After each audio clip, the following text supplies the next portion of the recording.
तो दोस्तों अब चलिए जानते हैं ओशो के द्वारा किए गए 5 सबसे शक्तिशाली तर्क के बारे में जो हर रूढ़ी को चुनौती देते हैं। ओशो कहते हैं कि सत्य वह नहीं जो समाज ने बनाया है, बल्कि सत्य वो है जो तुमने स्वयं खोज कर निकाला है। ओशो के 5 तर्क न केवल धर्म, समाज और कर्म को चुनौती देते हैं, बल्कि आपकी चेतना को भी एक नई दिशा में ले जाते हैं। ओशो का पहला तर्क था कि धर्म ईश्वर से नहीं बल्कि डर से पैदा हुआ है। ओशो कहते हैं कि मंदिर, मस्जिद, गिरजाघर ये सभी डर की दुकानों से ज्यादा और कुछ नहीं है। असली धर्म तो तब शुरू होता है जब भय समाप्त हो जाता है। ओशो ने कभी मूर्ति पूजा का विरोध तो नहीं किया, लेकिन उसके ऊपर अंधविश्वास जो फैला हुआ है उसका विरोध जरूर किया। उन्होंने कहा कि ईश्वर को खोजो, लेकिन मंदिर, मस्जिद और किताबों में नहीं बल्कि ध्यान में। वो अक्सर पूछते थे कि अगर तुम्हारा भगवान सर्वशक्तिमान है तो उसे पूजा पाठ की क्या जरूरत है। ओशो का सबसे विवादित लेकिन सबसे गहरा तर्क वो था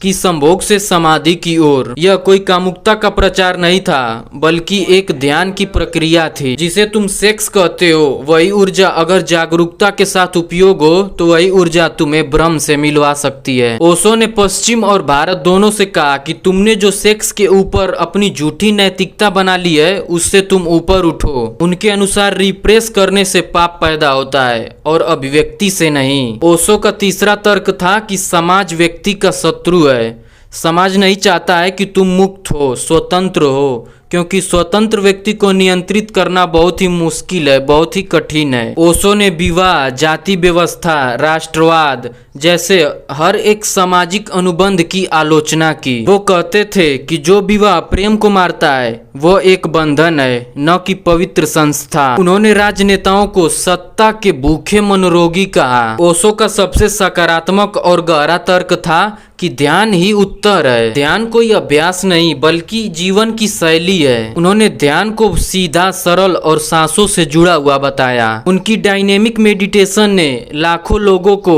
आत्मज्ञान की राह दिखाई। ओशो के तर्क कभी भी किसी धर्म के कैद में नहीं थे और न ही किसी विचारधारा की सीमा में। वो कहते थे कि मैं तुम्हें कोई भी उत्तर नहीं देता हूँ, लेकिन मैं तुम्हें प्रश्न करने की क्षमता देता हूँ। शायद यही ओशो की सबसे बड़ी विरासत है, प्रश्न करने की क्षमता देना। जिंदगी को समझना है तो खुद को जानना होगा, और खुद को जानने की सबसे सरल और गहरी राह दिखाई ओशो ने। ओशो यानी रजनीश, एक क्रांतिकारी गुरु जिन्होंने न सिर्फ भारत को बल्कि पूरी दुनिया को सोचने का नया तरीका दिया। आज के इस वीडियो में हम जानेंगे ओशो की 7 सबसे प्रभावशाली और जीवन को बदल देने वाली बातें। तो तैयार हो जाइए आत्मा की यात्रा पर चलने के लिए। पहला, प्रेम कोई संबंध नहीं बल्कि एक स्थिति है। Love is not a relationship, it is a state of being. Osho कहते हैं कि प्रेम मांगा नहीं करता बल्कि स्वयं खुद ही देता है। अगर आप किसी से प्रेम करते हैं और उसके बदले में उससे अपेक्षा रखते हैं कुछ चीजों की,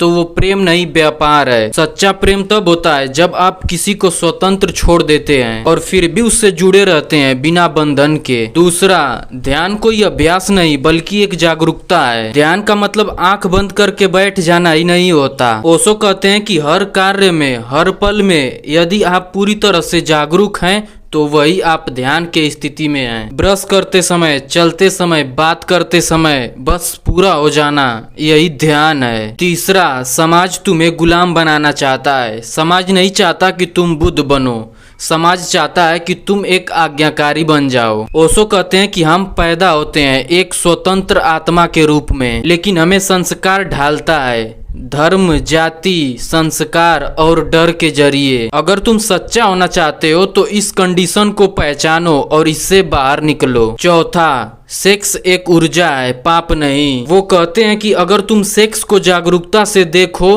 तो वह धीरे धीरे ऊर्जा बदलती है और वही ऊर्जा समाधि में बदल जाती है। संभोग से समाधि तक की यात्रा एक वैज्ञानिक सत्य है, आध्यात्मिक नहीं। पांचवा, मौलिक बनो, दूसरों की नकल मत करो। हम सब अपने जीवन में एक दूसरे को देखकर जीते हैं, फिल्मी हीरो को, धर्म गुरुओं को, माता पिता को, लेकिन ओशो कहते हैं कि जो तुम हो वही तुम्हारी सबसे बड़ी शक्ति है। अपनी मौलिकता में ही परमात्मा है। छठवां, मृत्यु का भय भ्रम है। Death is not the end, it's a door to a new beginning. हम मृत्यु से डर जाते हैं क्योंकि उसे ही हम अपना अंत मान लेते हैं, लेकिन ओशो कहते हैं कि जन्म और मृत्यु एक ही सिक्का के दो पहलू हैं। मृत्यु केवल रूपांतरण है, जैसे एक बीज का वृक्ष बन जाना। सातवां, गुरु कोई बाहर नहीं बल्कि भीतर की एक रोशनी है। गुरु वही है जो तुम्हारे भीतर का द्वार खोल दे। ओशो कभी स्वयं को गुरु नहीं मानते थे।